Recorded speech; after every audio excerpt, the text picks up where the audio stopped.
Streams bring life. In the body, it is the stream of blood.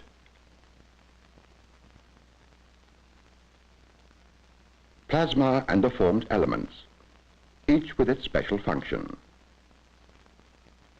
The red cells carry oxygen. The white cells have immunological or phagocytic functions. And even the smallest elements, the blood platelets, have an enormously important task. They protect the body from loss of blood. If this woman had no platelets, she would continue to bleed and might even die from hemorrhage. This patient is severely ill because of abnormal platelet function.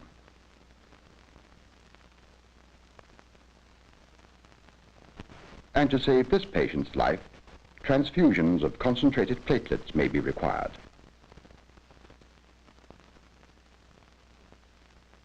Now, what do we really know about platelets today? Under the microscope, fresh platelets look like small discs without nuclei.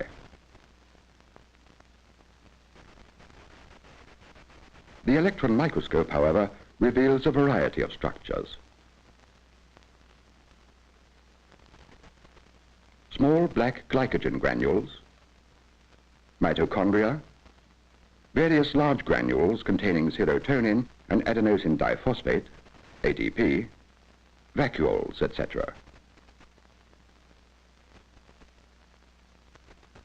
There is a skeleton of microtubules at the periphery maintaining the normal disc shape of the platelet. Here is a section through such microtubules. This complicated structure evidently indicates that platelets have to carry out complex tasks. Their principal function is the arrest of hemorrhage. Essentially, hemostasis depends upon three consecutive phenomena: constriction of the injured vessel, platelet aggregation, and the coagulation of blood. These three factors do not necessarily all come into play. In the smallest vessels, vascular contraction alone may produce hemostasis.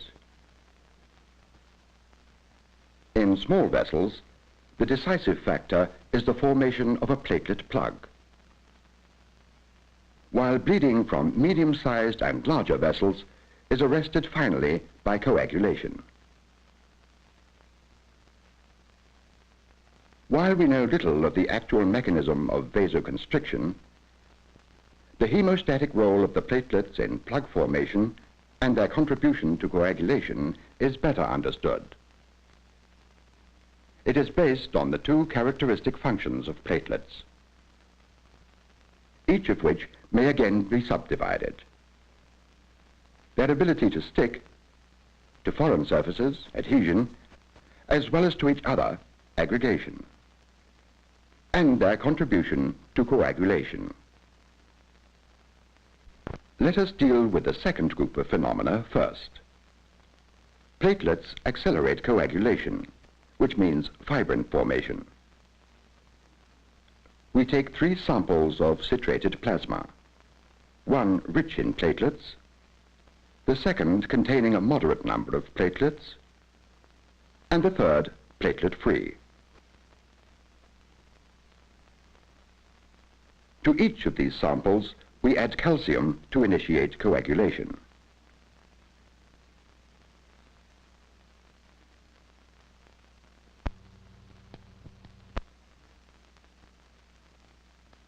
And now it may be observed that the platelet-rich plasma within the first test tube coagulates quickly. the rotating clot sticks to the flag and takes it along. Shortly afterwards, the second sample clots as well. But it takes quite a long time before fibrin forms in the platelet-free plasma. Thus, platelets accelerate coagulation by release of phospholipid, platelet factor 3. At higher magnification, it is seen that the platelets act as centers from which the fibrin network spreads.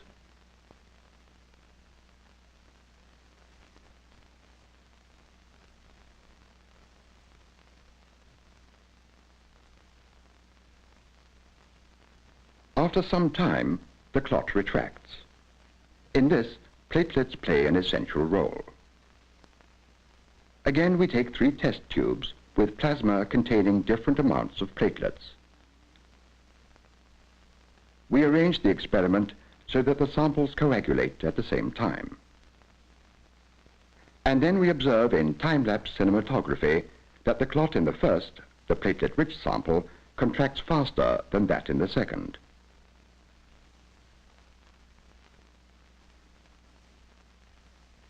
Whereas in the absence of platelets, the third sample, there is no retraction at all. There is also no retraction if there are platelets, but their function is impaired, as in thrombasthenia.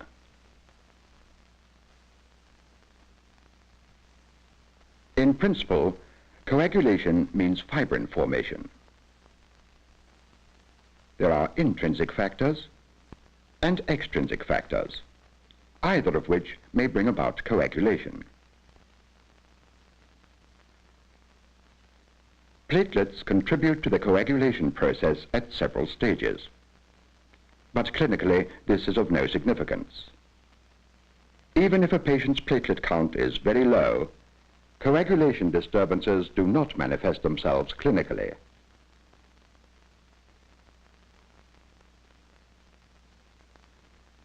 So far, the role of platelets in coagulation.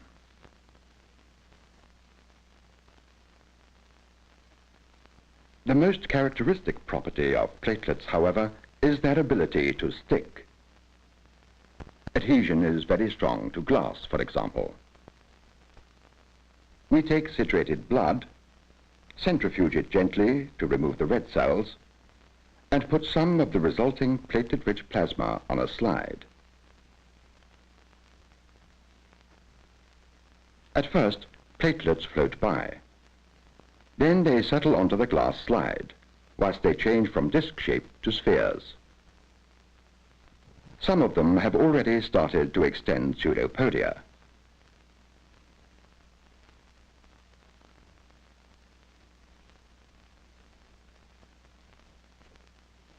When touching each other, the platelets form groups, aggregates.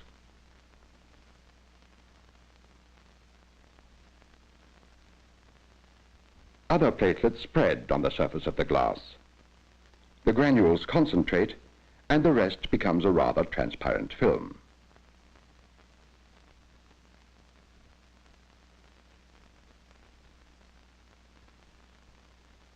If the slide is then washed and stained, and again observed under the microscope, the platelets are still seen stuck to the glass, despite the washing. Adhesion to glass is used as a clinical method to measure the stickiness of platelets. In one of the methods used, a volume of blood is pumped through a column of small glass beads. The number of platelets per cubic millimeter of blood is counted before and after.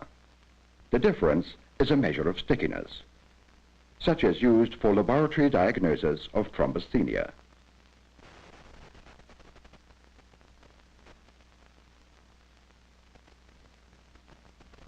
Another phenomenon is aggregation, the sticking of platelets to each other. During adhesion, as seen here to a collagen fiber, the platelet degranulates. ADP, serotonin, and other substances are released. These substances in turn initiate the next step, aggregation. This can be demonstrated. Platelet-rich plasma is put into a cuvette and stirred.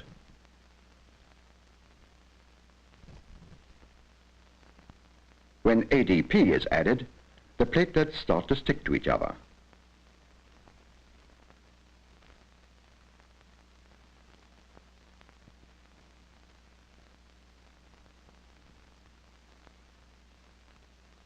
This aggregation may even be measured.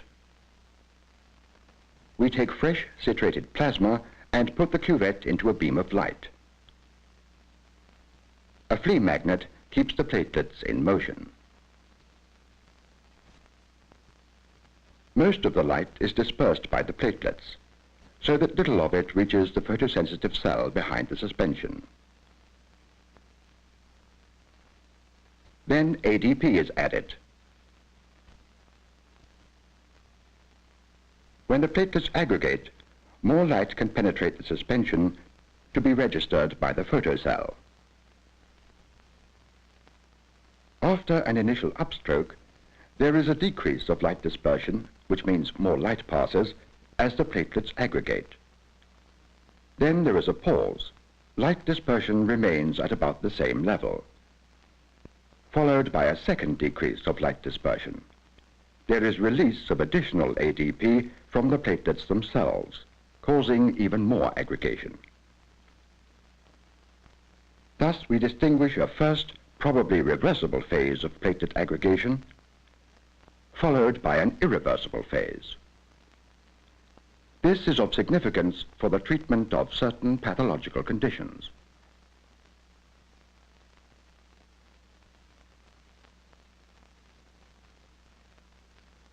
Of all substances in the body, platelets have a special affinity to collagen and the basement membrane of blood vessels. These are collagen fibers. Platelets float by and stick to them.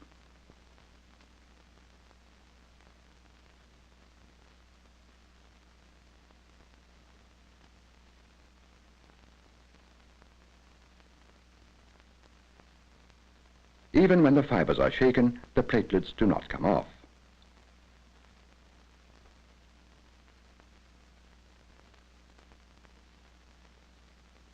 And this is a little vascular basement membrane to which platelets start to stick.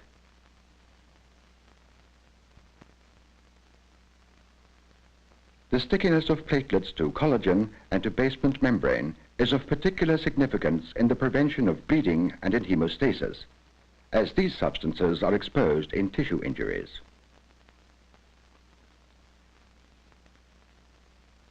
This is a section through a blood vessel. Here, endothelial cells, the whole enveloped by basal membrane, and pericytes. On the outside, we recognize collagen. Normally, the inside of blood vessels is completely lined with endothelial cells. If gaps occur between endothelial cells, exposing the basement membrane, platelets may adhere, thus plugging the gaps.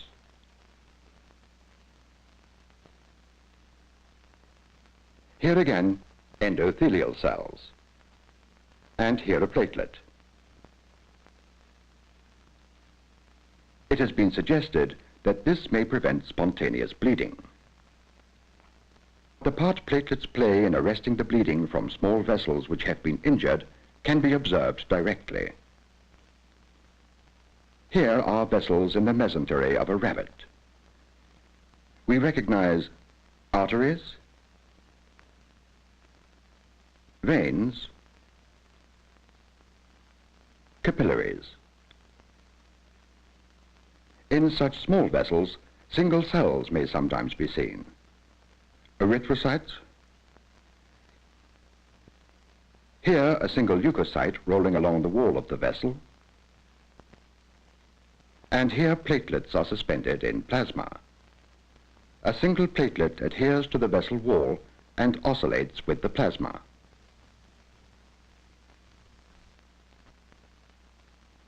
When such a small vessel is cut, Within fractions of a second, platelets stick to the exposed collagen, adhesion, and to each other, aggregation.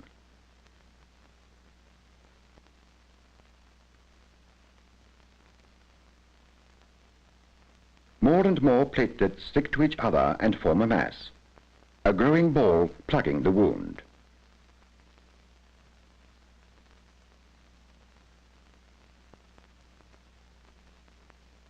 After a while, the blood flow slows down and stops. But it may break through again. The plug was not strong enough.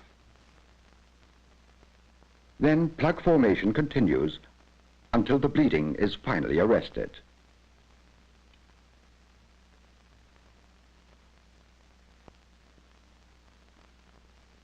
Here are some more vessels. With an instrument, a lesion is produced. The wall of the vessel is cut open at its side. Again, a hemostatic plug forms to seal the wound.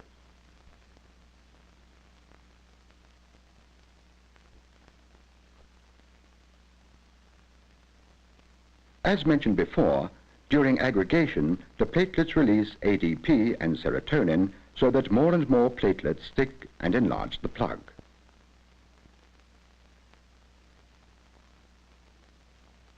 Even after closing the wound, aggregation may continue inside the vessel.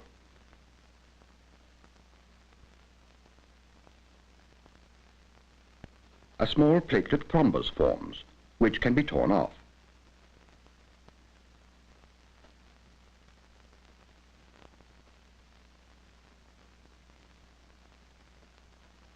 In thrombocytopenia experimentally produced in an animal, there is little platelet aggregation, and the hemorrhage continues for a long time.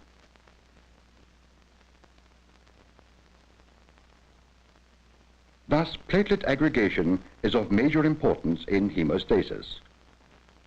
Accordingly, if the number or function of platelets is inadequate, such as in thrombocytopenia or thrombocythemia, hemorrhage from small vessels will occur spontaneously or after trivial injury. This boy suffers from thrombocytopenia. There are multiple small hemorrhages into the skin.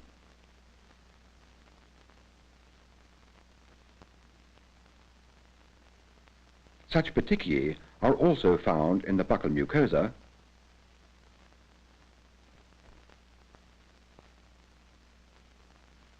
on the tongue, and palate. Hemorrhages may also occur into the internal organs.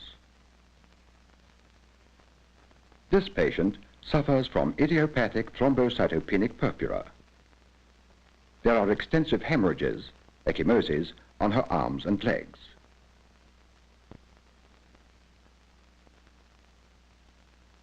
Bleeding from small wounds is prolonged because of disturbed spontaneous hemostasis.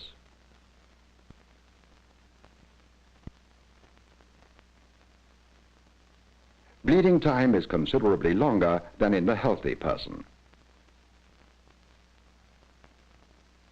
When the Hess test is performed, numerous minute hemorrhages appear in the area of congestion.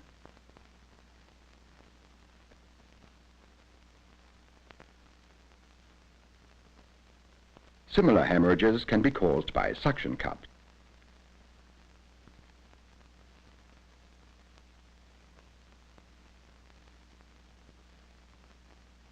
Bleeding may also occur spontaneously into the internal organs. If there is hemorrhage into the brain, kidney, or the gastrointestinal tract, life may be threatened.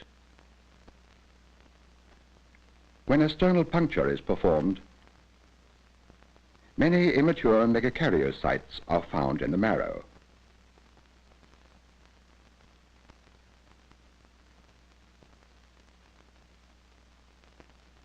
In the treatment of idiopathic thrombocytopenic purpura, which is probably an autoimmune disease, splenectomy or corticosteroids are useful. In certain cases of profound thrombocytopenia, such as in acute leukemia, platelet transfusions may be considered. To reduce the production of the malignant white cells, cytostatic agents are given. The platelet count is not only reduced by the leukemia, but also by this cytotoxic chemotherapy, with the danger of multiple bleeding. Indeed, a considerable proportion of patients with acute leukemia die from cerebrovascular accidents. To reduce the danger of spontaneous hemorrhage, fresh concentrated platelets may be prepared and administered by infusion. Although not always successful, the administration of platelets enables the clinician to use powerful cytostatic agents.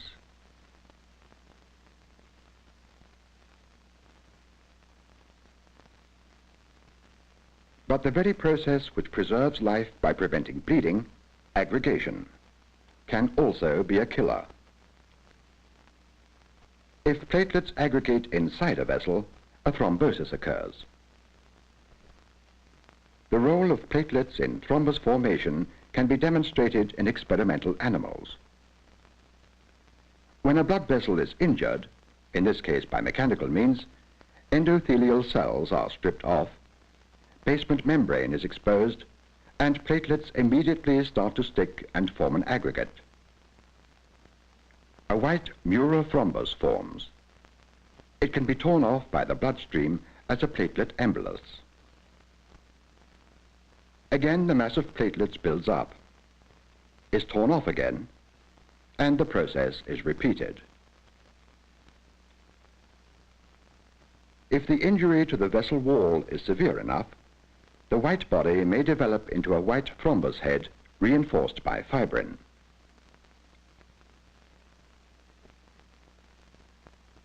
Blood coagulation may continue until the vessel is completely occluded by the thrombus.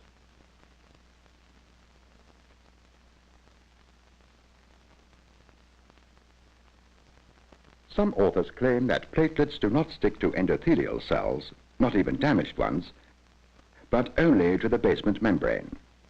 But this view is still disputed.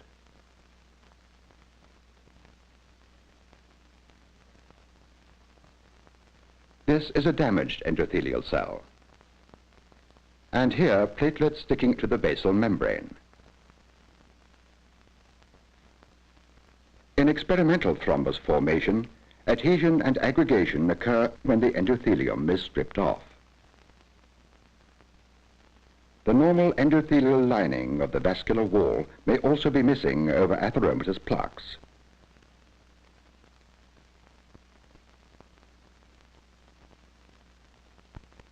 When under strain, such plaques crack.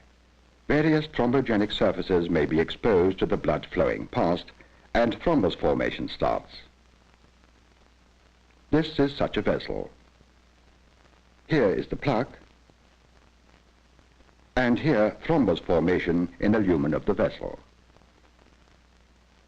This is the platelet aggregation, and here red cells and fibrin adhering to the platelet mass complete the obstruction of the lumen. And here another thrombus on an atheromatous plaque. This seems to be a frequent mechanism in coronary thrombosis, causing myocardial infarction. Therefore, research workers are looking for ways to reduce platelet aggregation in endangered patients.